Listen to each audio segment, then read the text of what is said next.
हरियाणा के कई जिलों में धान की फसल पर गंभीर संकट मंडरा रहा है।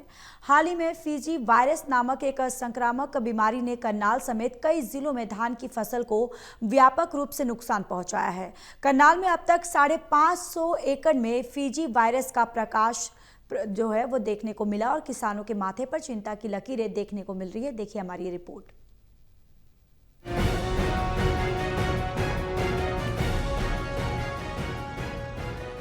हरियाणा के कई जिलों में धान की फसल पर गंभीर संकट मंडरा रहा है। हाल ही में फीजी वायरस नामक एक संक्रामक बीमारी ने करनाल समेत कई जिलों में धान की फसल को व्यापक रूप से नुकसान पहुंचाया। इस वायरस के कारण धान के पौधे बौने हो गए, जिस कारण उत्पादन पूरी तरह चौपट हो सकता है। इसलिए किसान अपनी खड़ी फसल को नष्ट करने के लिए मजबूर है। इससे किसान संकट में है और कई जगहों पर मजबूरन अपनी फसल नष्ट करके दोबारा रोपाई करनी पड़ रही है, जिससे उन्हें दोहरी आर्थिक मार झेलनी पड़ रही है। वहीं करनाल के रहने वाले किसान ईशम सिंह ने बताया कि इस बीमारी के कारण किसानों के खेत बहुत खराब हो चुके हैं। कई किसानों ने अपने खेतों में धान की फसल को नष्ट भी कर दिया और खेतों में दोबारा से धान की फसल को लगा दिया। किसान ने कहा, धान की फसल में बोनेपन की बीमारी जाने का नाम नहीं ले रही है। धान की फसल लगाने के लिए खाद, बीज, दवाई का, ट्रैक्टर के तेल का खर्चा, लेबर का खर्चा भी कर दिया और परेशानी अलग हो रही है।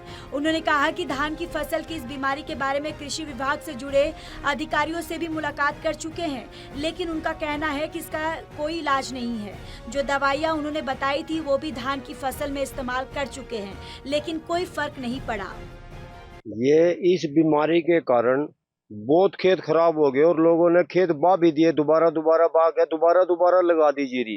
इसमें ये बोनेपन वाला ये जो बीमारी है ये खत्म ही नहीं हो रही और खर्चा डबल खर्चा आ लिया इसके ऊपर, बीज का, खाद का, दवाई का और हर बार परेशानी है वो अलग, ट्रैक्टर का तेल का खर्चा, लेबर का खर्चा।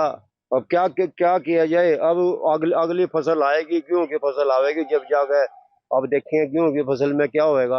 वैज्ञानिकों से बात की, भाई इसका कोई इलाज नहीं है। उन्हें जो दवाइयां बताई दो तीन स्प्रे कर लिए, फिर भी इस बात से कोई फर्क नहीं पड़ा। अब कुछ जीरी ऐसी है जो इसमें हमने राखनी पड़ रही। भाई देखो जो दाने मिलेंगे जो मिल जाएंगे। अब जैसे 28-30 क्विंटल की झाड़ लिकड़ रही थी, तो अब इसमें 10-12 क्विंटल की झाड़ लिकड़ेगी। आधा घाटा है इसके अंदर, आधा, और खर्चा हो गया ज्यादा। किसान ईशम सिंह ने आगे ये भी बताया कि प्रकृति के कारण ऐसा हुआ है, हमें भी समझ नहीं आया कि क्या हुआ है।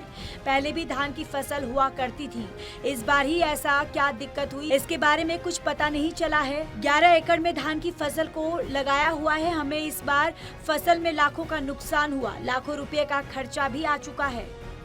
बस ये पता नहीं अब प्राकृतिक का है, भाई इसमें पता नहीं क्या, ये समझ में नहीं आ रही है ये चीज, भाई क्या कारण होया। पहले भी तो फसल होया करे थी, पहले कोई ऐसी कभी दिक्कत ही नहीं आई थी।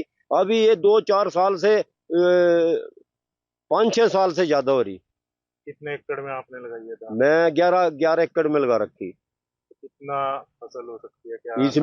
इसमें कम से कम ये इसमें फसल हो जाती हमारी ये 5.5-6 लाख की, और अब होगी ये 3-3.5-4 लाख की। और इस पे कम से कम 2 लाख रुपए खर्चा आ रहा, 2-2.5 लाख रुपए तो खर्चा आ लिया। जो और दोबारा आएगा वो अलग है। काफी नुकसान है किसानों को। हाँ, नुकसान ही नुकसान। फिर फसल न लेके मंडी में जाएंगे, वहाँ पोर्टल का चक्कर, वहाँ 48 घंटे वहाँ लाइन में खड़े रहो। करनाल के कृषि उप निदेशक वजीर सिंह ने बताया, जिले में कुछ किसानों की हमारे पास शिकायतें आई। लगातार किसानों के खेतों में कृषि विभाग की टीमें भी निरीक्षण कर रही हैं। दक्षिणी चावल काली धारीदार बोना वायरस नामक वायरस है जो चावल के पौधे पर अटैक करता है, जिस कारण पौधे छोटे रह जाते हैं और इसका फोटाव भी कम होता है, जिससे धान की पैदावार भी कम होती है। विभाग के द्वारा भी उचित दिशा निर्देश जारी किए गए हैं। किसान लगातार अपने खेतों का भ्रमण करते रहे और जहां पर भी इस बीमारी का प्रकोप है, कृषि विभाग को उसकी जानकारी तुरंत दे ताकि उचित कदम उठाया जा सके। जिला करनाल में कुछ किसानों ने हमें शिकायत दी है कि उनके यहाँ वायरस का अटैक हुआ है, तो हमारी टीम द्वारा निरंतर निरीक्षण किया जा रहा है और किसानों को आवश्यक सुझाव दिए जा रहे हैं। इसका नाम southern rice black strict dwarfing virus है, जिसमें ये वायरस जो है राइस के पौधों को अटैक करता है, और जो राइस के पौधे हैं, जो प्लांट हैं, वो छोटे रह जाते हैं, स्टंटिंग ग्रोथ होती है, और उसमें फुटाव कम होता है, और अल्टीमेटली जो है वो पैदावार भी कम होती है इसकी। तो इसी को लेकर विभाग द्वारा आवश्यक दिशा निर्देश जारी किए गए हैं। निदेशालय द्वारा भी निर्देश जारी किए जा रहे हैं कि किसान लगातार अपने खेतों का भ्रमण करते रहें, और जहां भी इस बीमारी का प्रकोप है तो हमें सूचना दें, ताकि उस बारे में आवश्यक कदम उठाए जा सके। बहरहाल कृषि वैज्ञानिकों का कहना है कि किसानों को घबराने की जरूरत नहीं है। कृषि विभाग से संपर्क करें, हमारी टीम जाकर किसानों को उचित सुझाव देगी। करनाल से कमलदीप सिंह की रिपोर्ट।